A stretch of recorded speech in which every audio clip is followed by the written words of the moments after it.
ஓம் அகத்தீஸ்வராய நமக. குருவே சரணம், குருவே துணை, குலதெய்வமே சரணம். சித்தர்கள் பீடம் சேனல் இப்போ தான் நீங்கள் முதல் முறையாக பார்க்குறவங்க இருந்தால் சப்ஸ்கிரைப் பண்ணிக்கோங்க. பக்கத்தில் பெல் ஐக்கானை ப்ரெஸ் பண்ணிக்கோங்க. அப்போ தான் நான் போடக்கூடிய ஆன்மீக சம்மந்தப்பட்ட வீடியோ உங்களுக்கு நோட்டிஃபிகேஷன் வரும். நண்பர்களே, நாம் இன்றைக்கி பார்க்கக்கூடிய வீடியோ பார்த்தீங்க அப்படின்னா, பொதுவாக ஒவ்வொருத்தரும் பாருங்க கோயிலுக்கு போவாங்க. போயிட்டு நவகிரகங்கள் எப்படி வழிபாடு பண்ணுறதுன்னு அவங்களுக்கு தெரிய மாட்டேங்குது. சரிங்களா? எப்படி வழிபாடு பண்ணுறது ஒன்று சொல்கிறேன். அதே மாதிரி மந்திரங்கள் சாதாரணமாக நம்ம வழிபாடு பண்ணுறக்கும், சாதாரணமாக வழிபாடு பண்ணுறப்போ 9 சுற்று சுற்றுறப்ப பலன் கிடைக்கும், இல்லைன்னு சொல்லலை. நீங்கள் எப்படி மொபைலில் சார்ஜ் போடுறீங்களோ, இப்போ 10 பாயிண்ட் இருக்குது, நீங்கள் போடுறீங்க அப்படின்னா உடனே உங்களுக்கு 100 பாயிண்ட் ஏறாது. அதே மாதிரி தான் நீங்கள் ஒரு ரவுண்டு சுற்றிட்டு வரப்போ பொதுவாக சுற்றிட்டு வந்தால் அதில் பலன் கம்மியாக தான் கிடைக்கும். சரிங்களா? பர்சன்டேஜ் கம்மியாக தான் கிடைக்கும். அதுவே மந்திரங்கள் சொல்லும்போது அதுக்குண்டான பலன்கள் அதிகமாகவே கிடைக்கும். சரிங்களா? இப்போ ஒவ்வொரு கிரகங்களுக்கும் தனித்தனியாக மந்திரங்கள் இருக்குது. புதனுக்கு, சுக்கிரன், செவ்வாய், இவங்க எல்லாத்துக்குமே தனித்தனியாக மந்திரங்கள் இருக்குது. அந்த மந்திரங்கள் சொல்லும்போது பலன் கூடியதாகவே கிடைக்கும். இப்போ நீங்கள் எல்லாத்துக்கும் தனித்தனியாக என்னால் மந்திரம் சொல்ல முடியல அப்படின்னு இருக்கிறவங்களுக்கு என்ன காரணம் அப்படின்னா, இப்போ இருக்கிற காலகட்டத்தில் எல்லாருமே வேகமாக ஓடிக்கொண்டு இருக்கிறாங்க. வாழ்க்கையோட வேகமாக ஓடுறாங்க, பொருளாதார நிலைக்கு ஓடிக்கொண்டுருக்காங்க. அப்போ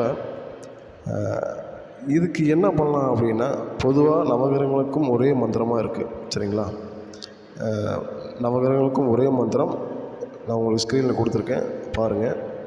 இந்த மந்திரத்தை நீங்கள் நல்லா மனப்பாடம் பண்ணி வச்சுக்கோங்க. மந்திரம் சொல்லும்போது உச்சரிப்பு தெளிவாக இருக்கணும். நீங்கள் வெளியே சொல்லி கூட போகணும், மனசுக்குள்ளேயே நீங்கள் சொன்னால் கூட போதும். சரிங்களா? வெளியே சொன்னால் கூட கூச்சமாக இருக்குன்னா கூட உங்கள் மனசுக்குள்ளேயே சொல்லுங்கள். சரிங்களா? ஒவ்வொரு சுற்றும் போதும் 9 சுற்றும் சுற்றும் போதும் அந்த 9 முறையும் ஒவ்வொரு முறையும் இந்த மந்திரத்தை சொல்லுங்கள். சரிங்களா? அப்படி சொல்லும்போது 9 பேர்த்துக்கும் நவகிரகங்களுக்கும் அந்த மந்திரங்கள் 9 முறை சொல்லும்போது அது கணக்கில் வரும். அப்போ இந்த மாதிரி வழிபாடு பண்ணிங்க அப்படின்னா நவகிரகங்களோட உங்களோட ஆசீர்வாதம் கண்டிப்பாக உங்களுக்கு கிடைக்கும். சரிங்களா? இப்படி வழிபாடு ஒன்றுமே பண்ணுங்கள். சரிங்களா? பொதுவாக போய்கிட்டு சும்மா கடமைக்கு சுற்றிட்டு சில பேர்த்துக்கு படித்தவங்களுக்கு தெரியும், படிக்காதவங்களுக்கு தெரியும். படித்தவங்க மந்திரங்கள் ஈஸியாக படிச்சிருவாங்க. படிக்காதவங்க எப்படி மந்திரங்களை படிக்கணும் அப்படின்னா ஒன்றும் இல்லை, ரொம்ப ஈஸி. இப்போ யார் சூரியன் அப்படின்னா ஓம் சூரிய நமக, இல்லைன்னா ஓம் சூரிய பகவானை போற்றி. சந்திரனா ஓம் சந்திர பகவானை போற்றி. புதன்னா புதன் பகவானே, செவ்வாய் பகவானே. சரிங்களா? குரு பகவானே, சுக்கிரன், சனி, ராகுவே, கேதுவே, இதெல்லாம் பகவானே அப்படின்னு சொல்லிட்டுங்க. அதாவது சூரிய பகவானை போற்றி, சந்திர பகவானை போற்றி, செவ்வாய் பகவானை போற்றி. சரிங்களா? வியாழ பகவானை போற்றி, வெள்ளி பகவானை போற்றி, சனி பகவானை போற்றி, ராகு பகவானை போற்றி, கேது பகவானை போற்றி. சிம்பிளாக இந்த மாதிரி சொன்னீங்கன்னாவே போதும். சரிங்களா?